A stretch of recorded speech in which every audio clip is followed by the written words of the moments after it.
Israel Hamas जंग के बीच हर दिन नई खबर सामने आ रही है।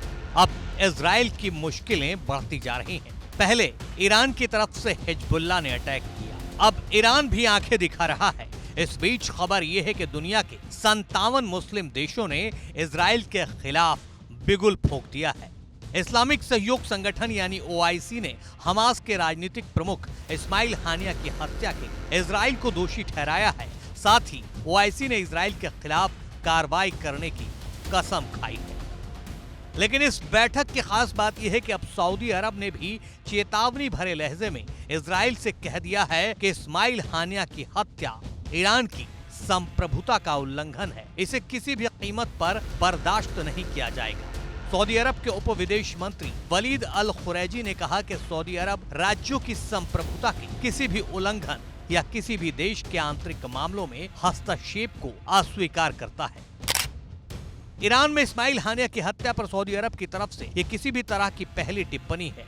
OIC की अध्यक्षता कर रहे गाम्बिया के विदेश मंत्री ने भी इसी तरह की मिलती जुलती बात कही है। उन्होंने कहा है कि पिछले सप्ताह हमास के राजनीतिक नेता की जघन्य हत्या से मध्य पूर्व में एक व्यापक संघर्ष की हालात पैदा होने का खतरा है।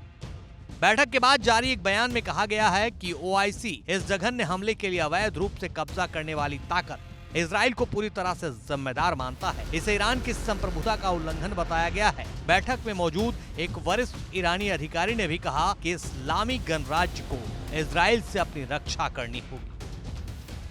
दरअसल हमास और ईरान ने हानिया की हत्या के लिए इजराइल को दोषी ठहराया है, लेकिन इजरायली सरकार ने जिम्मेदारी की पुष्टि या खंडन नहीं की है।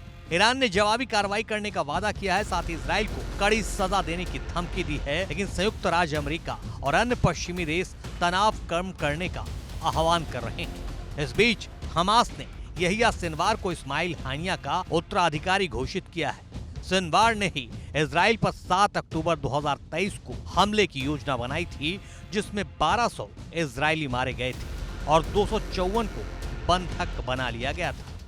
यानी अब ऐसा लगता है कि इजराइल और हमास की लड़ाई में ईरान की सीधे सीधे एंट्री यानी जंग एक खतरनाक मोड़ पर पहुंच चुकी है।